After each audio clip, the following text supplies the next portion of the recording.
Hola, ¿qué tal? Muy buenas tardes. Me presento con ustedes. Mi nombre es Graciela Navatrejo. Actualmente me encuentro cursando el doctorado en Derechos Humanos y Litigación Oral en la Universidad IEXPRO. Voy en segundo cuatrimestre. Estamos abordando el semanario de profundización en técnicas de argumentación e interpretación jurídica, el cual es impartido por la doctora Karina Nájera Cáceres. Esta es nuestra actividad número 4. Es un video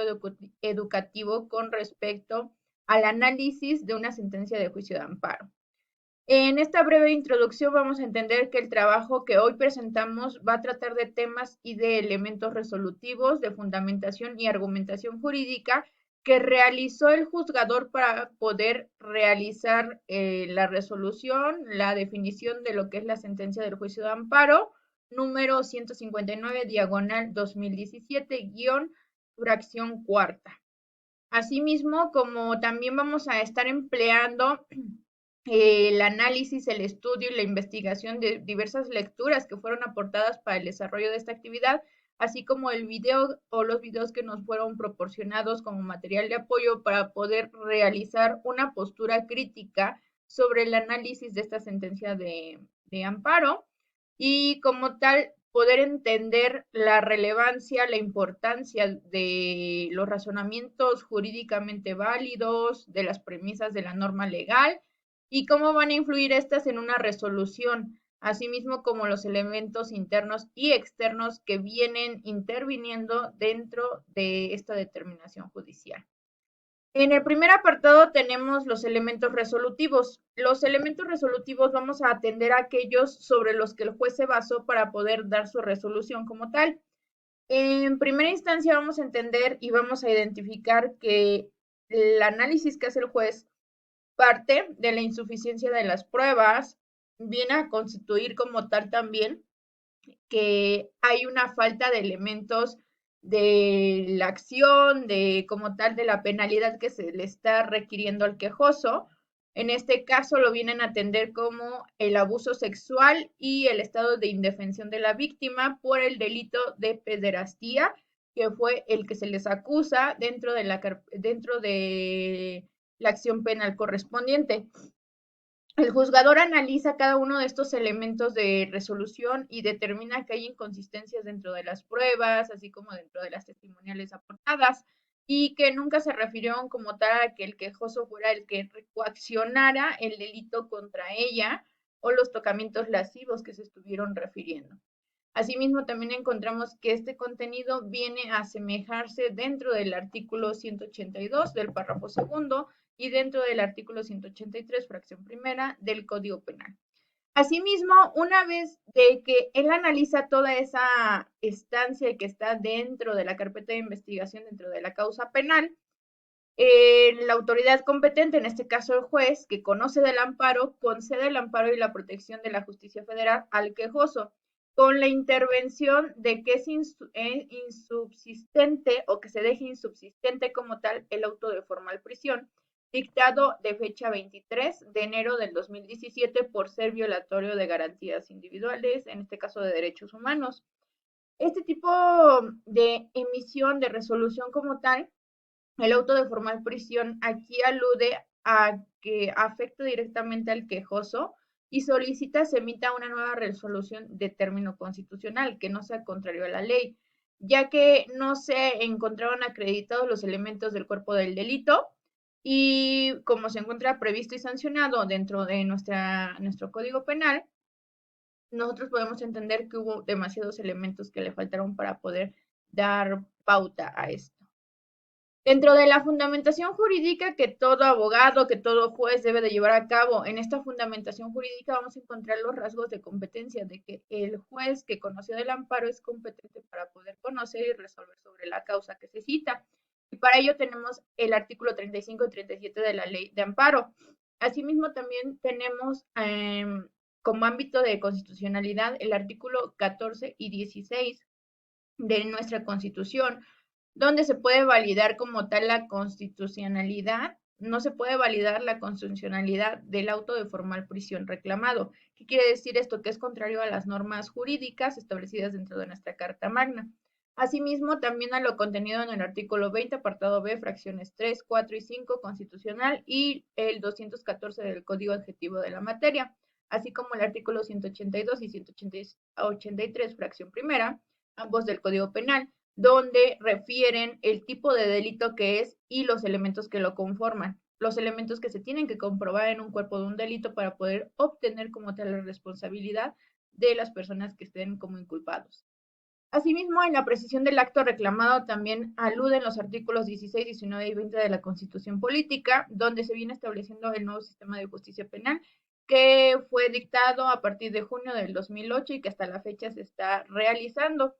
donde encontramos que el acto reclamado se emitió en un juicio penal que se tramita en el anterior sistema de justicia, pero aquí se viene a aplicar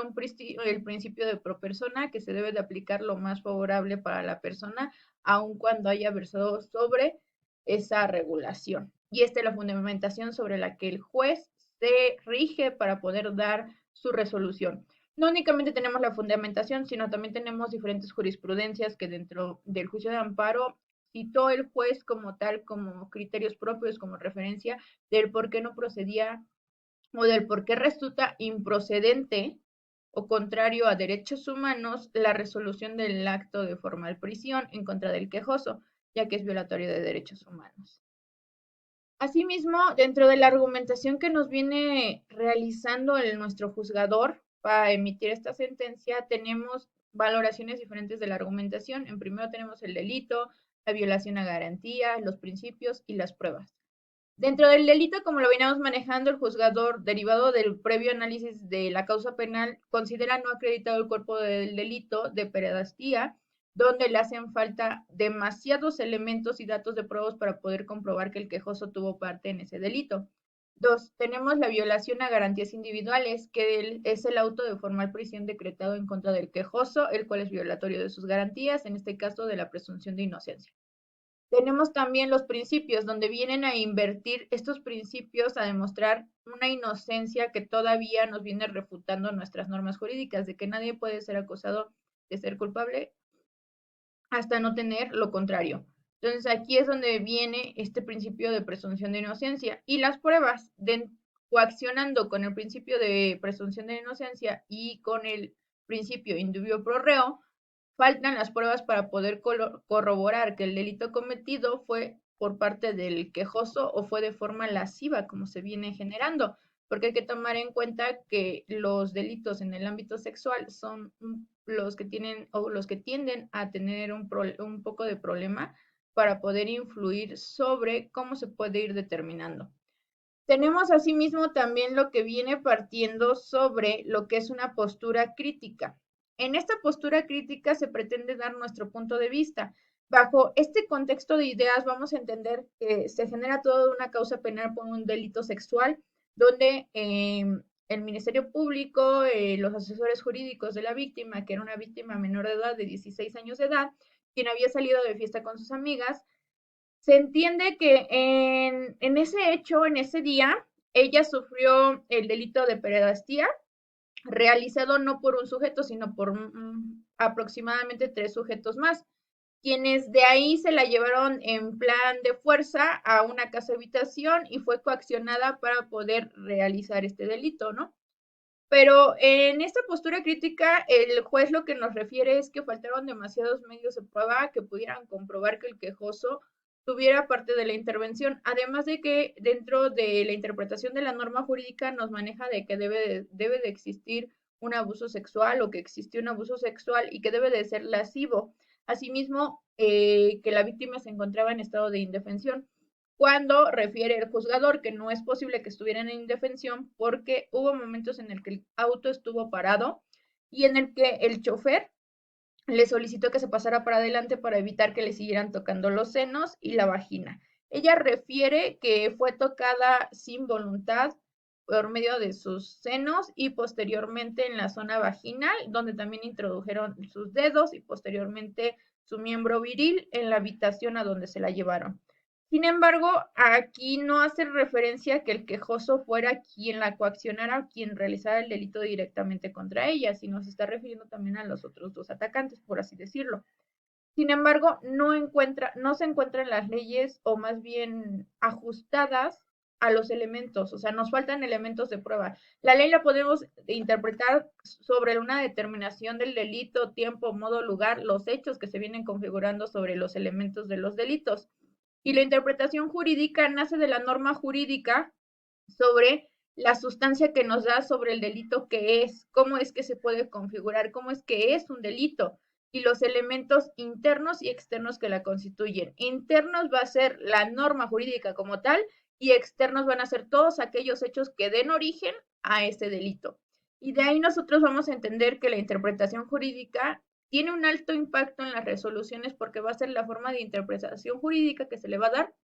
a los hechos, a los medios de prueba, a los testigos, asimismo también a la norma jurídica y saber si se adecua o no al caso penal. Y de ahí poder tener las determinaciones correspondientes de los hechos y de las pruebas aportadas, donde juegan un papel importante para que el juzgador pueda dar su fallo. En este caso fue lo que ocurrió, que el juzgador dio su fallo a favor del quejoso, ya que no se empleaban todos los medios de Puebla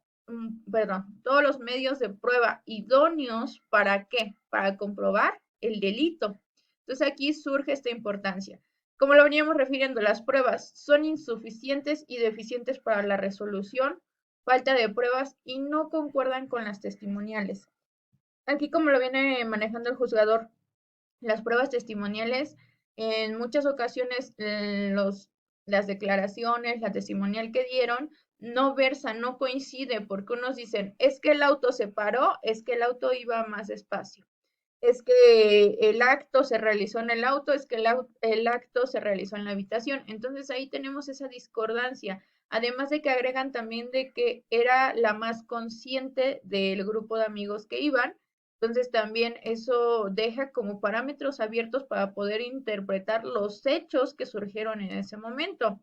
Asimismo, es como podemos entender que surge una importancia de los razonamientos válidos jurídicos. Nosotros como abogados, como Ministerio Público, como defensor de oficio, como defensor privado, como asesor jurídico, tenemos que tener esa idea, esa comprensión para poder realizar una argumentación jurídica válida con las premisas necesarias para poder tener ese equilibrio entre la norma y entre los hechos que se sujetaron, para que de esa manera se pueda desarrollar de forma bastante adecuada un procedimiento y en caso de que la persona sí tenga una responsabilidad, pues se haga cargo de ella y obviamente no proceda el amparo como fue en este caso. Bajo mi criterio propio, considero que el juez analizó las dos razones de cada lado, emitió su fallo a favor, pero apegándose a jurisprudencia, a normas jurídicas y a los hechos, al expediente, a la causa penal que en ella versa, se supone que las pruebas, los medios de pruebas para poder acercarnos lo más real a lo que pasó en ese acontecimiento. Bajo ese contexto, considero que esa es mi postura crítica, esa es mi opinión, y no hay que dejar por un lado que tuvimos fuentes de información, referencias bibliográficas, las cuales fueron abordadas dentro del desarrollo de esta actividad. Asimismo, también estuvimos aportando con la ayuda de un video que fue proporcionado donde Juan Velázquez nos viene a dar su punto de vista sobre lo que viene siendo la interpretación jurídica y los medios que trascienden tras una resolución, tras un argumento jurídico válido y tras una resolución efectiva y acorde a derecho. Así es como nosotros hemos llegado a nuestras conclusiones y a nuestra determinación de esta actividad. Que tengan excelente tarde.